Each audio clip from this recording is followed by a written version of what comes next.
दोस्तों, चांद पर जाने की खबरों को इन दोनों खूब सुर्खियां मिल रही हैं। हर सोशल मीडिया पर यही छाया हुआ है। कौन सा देश चंद्रमा पर जाने के लिए या वहां अभियान भेजने के लिए क्या कर रहा है, इसकी सूची लंबी होने लगी है। भारत भी इसमें है।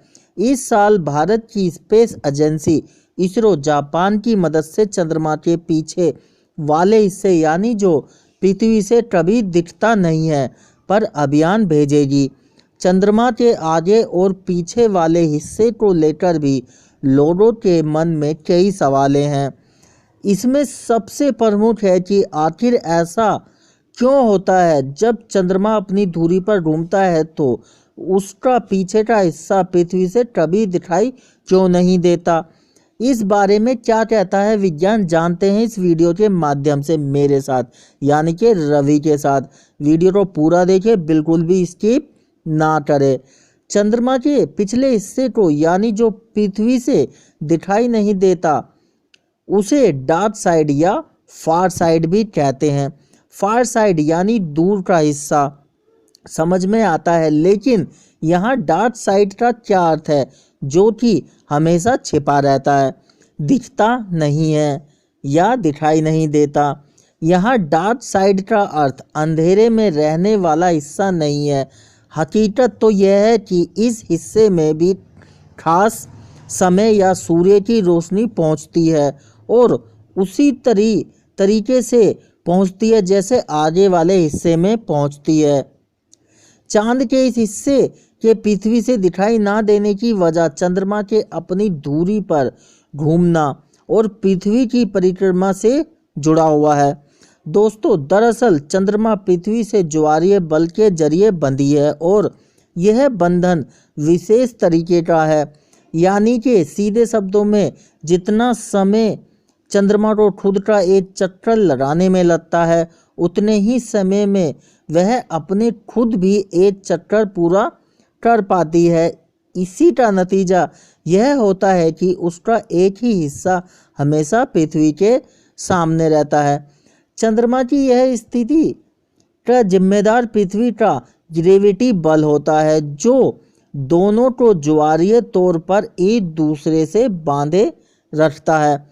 वास्तव में दोनों ही एक दूसरे की ग्रेविटी के प्रभाव में इस तरीके का तंत्र बनाते हैं, लेकिन कम लोग जानते हैं कि इस तंत्र के होने में चंद्रमा के आकार का भी बहुत बड़ा योगदान होता है। दोस्तों, चंद्रमा का आकार, वैसे तो चंद्रमा को गोलाकार होना चाहिए था, लेकिन ऐसा नहीं है। समय के साथ चंद्रमा का छोटा हिस्सा पृथ्वी की ओर आ गया और बड़ा हिस्सा पृथ्वी से दूर का यानी पीछे का हिस्सा बन गया। ग्रेविटी में इस असमान वितरण में एक घुमावदार बल पैदा किया जिससे चंद्रमा स्प्रिंग की तरह वापस अपनी जगह पर आ जाता है। इस स्प्रिंग की तरह गति को लूनार लिबरेशन कहते हैं। इस सब के पीछे ज्वारीय बल होता है। जिस तरीके से चंद्रमा का ग्रेविटी के कारण पृथ्वी के महासागरों की जल स्तर ऊपर नीचे होकर ज्वार भाटा का प्रभाव डालता है, वह प्रभाव पृथ्वी की वजह से चंद्रमा पर तब पड़ता है जब चंद्रमा तरल अवस्था में ठोस आकार का रूप ले रहा था। तब पृथ्वी के शक्तिशाली ग्रेविटी बल ने ज्वारीय प्रभाव पैदा किया था जिससे वह गोलाकार ना रहकर रब्बी गेंद के जैसा गोलाकार रह गया। दोस्तों, गौर करने वाली बात यह है कि चंद्रमा के दोनों ही हिस्से पूरी तरीके से एक समान बिल्कुल नहीं है, क्योंकि पिछला हिस्सा ज़्यादा तेज़ी से ठंडा हुआ और इसलिए वहाँ ज़्यादा क्रेटर भी मौजूद है। वहीं दूसरी तरफ पास के हिस्से को भी ज़्यादा विकिरण मिला और इस वजह से वह भी देर से ठंडा हुआ था। लेकिन ऐसा क्यों नहीं हुआ, इसकी सटीक वजह अभी तक वैज्ञानिकों को नहीं मिली है। चंद्रमा के पिछले हिस्से की पहली तस्वीर दोस्तों 1959 में सोवियत संघ के लूना अंतरिक्ष यान ने ली थी। उसके बाद कई यानों ने उसकी तस्वीर ली जिससे उसके बारे में काफ़ी कुछ हमें पता चला। इसके अलावा कुछ साल पहले ही चीन चंद्रमा के पिछले हिस्से पर रोवर भेजने वाला पहला देश बना था।